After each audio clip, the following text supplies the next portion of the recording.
Yes, hi everyone, this is Runner Rocky and great to feature Aldrin, second runner-up for Slimmers World Great Bodies 2023.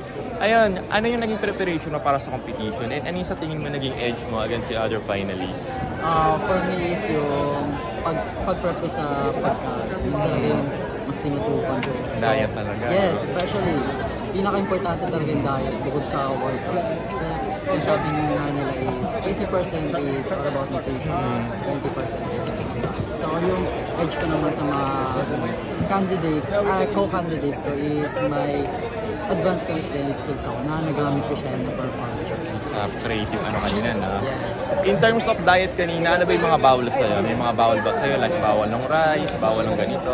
Sa ano kasi, ako kasi coach din ako. So, in terms of macronutrients is alam ko paano mag-build. Pero, mas maganda is sinusunod niya yung coach. Kahit ako coach ako, pero mas nakikinig pa rin ako sa coach ko. So, learn to be a student.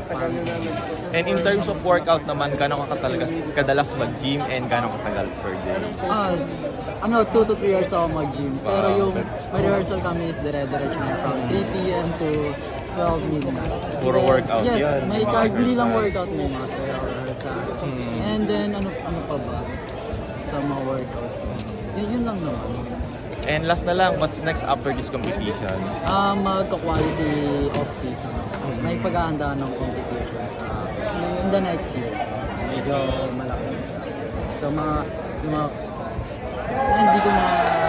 need kong i-achieve na physique na parang flawless sa physique is yun yung goal.